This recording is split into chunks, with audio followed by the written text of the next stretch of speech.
Have you ever wondered if one of the biggest problems of modern life isn't actually a problem at all?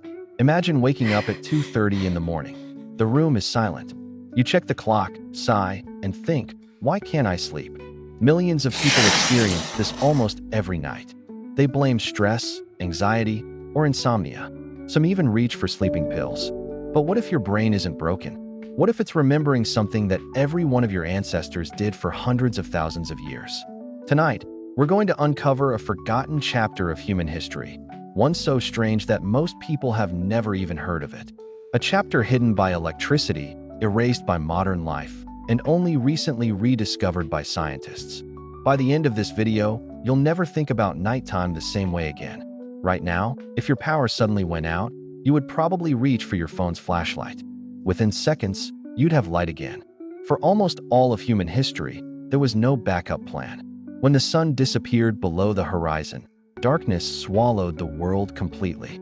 No streetlights, no candles for most of history, no glowing windows, no televisions, no phones, only the stars above and whatever fire your family managed to keep alive. That darkness shaped humanity far more than most people realize. For over 300,000 years, every person who ever lived shared the same experience. Half of every day was spent in darkness. It sounds terrifying today, and honestly, it was. Humans are not built to see well at night. Compared to predators like lions, wolves, hyenas, and leopards, our vision is terrible after sunset. Once darkness arrived, every sound mattered. A twig snapping nearby could mean death. A shadow moving beyond the trees could be your last sight. Night belonged to predators. Humans survived because they discovered something extraordinary. Fire. Fire did much more than keep people warm. It transformed time itself. Suddenly, darkness wasn't the end of the day anymore.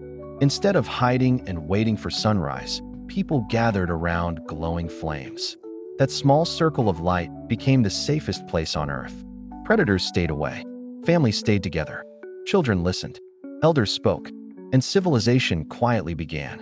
Researchers studying modern hunter-gatherer societies have discovered something remarkable. During daylight hours, conversations are practical. Who is hunting? Where can we find food? Which plants are safe to eat? Everything revolves around survival. But when night falls, the conversations completely change. People stop talking about work. Instead, they tell stories. Stories about heroes. Stories about spirits. Stories about impossible creatures. Stories about the stars. They laugh together. They sing together. They imagine worlds that don't yet exist. Think about that. The world's very first theaters had no walls. The first classrooms had no desks. The first libraries had no books. They were simply circles of people sitting around a fire beneath the night sky. Long before writing existed, stories were humanity's greatest technology. Every lesson, every warning, every tradition, every dream passed from one generation to the next through spoken words. Without those nights around the fire, civilization might never have developed as we know it.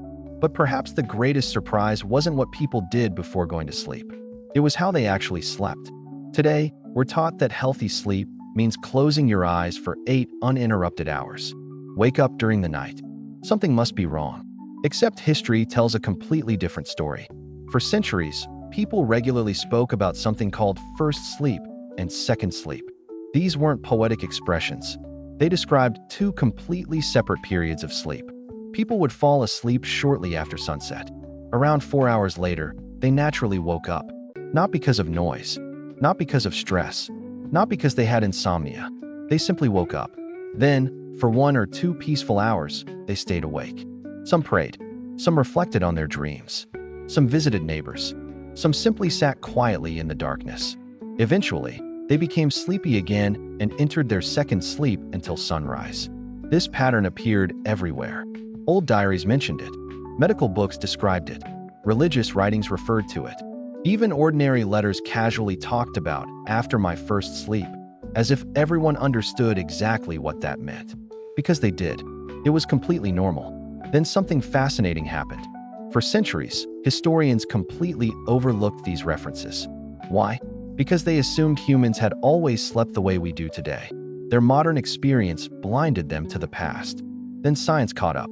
Researchers placed volunteers in an environment without artificial light. No phones, No televisions. No bright bedrooms. Just natural daylight followed by long nights.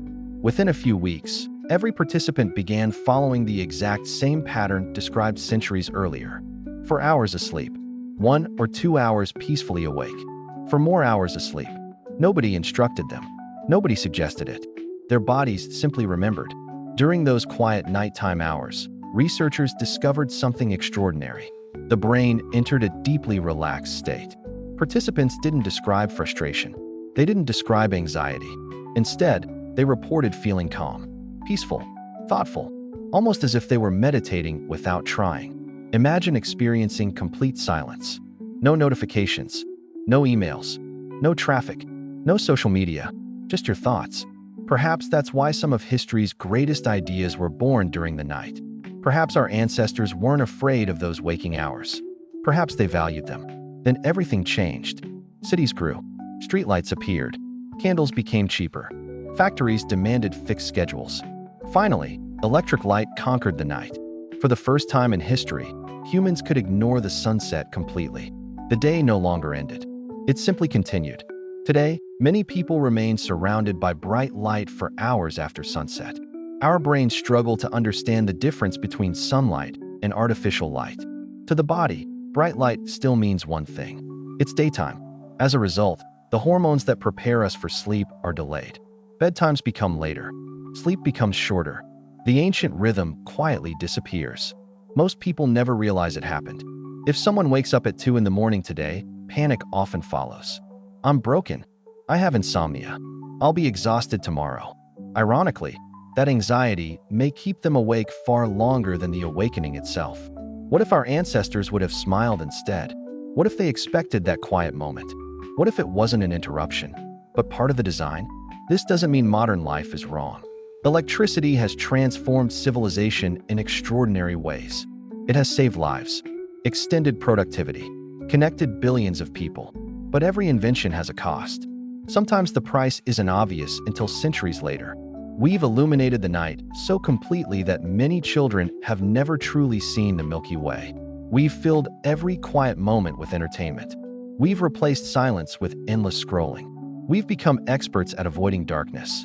Yet darkness once shaped everything we are. Our stories, our traditions, our imagination, even our sleep. Maybe the next time you wake up in the middle of the night, instead of immediately reaching for your phone, you'll remember something remarkable. For hundreds of thousands of years, someone just like you opened their eyes beneath a sky full of stars. They listened to the crackling fire. They thought about their family. They reflected on their dreams. Then, peacefully, they closed their eyes again and drifted into their second sleep. Perhaps your body hasn't forgotten that ancient rhythm after all. Perhaps, somewhere deep inside every modern human, a tiny part of the Stone Age is still awake, quietly waiting for the lights to go out.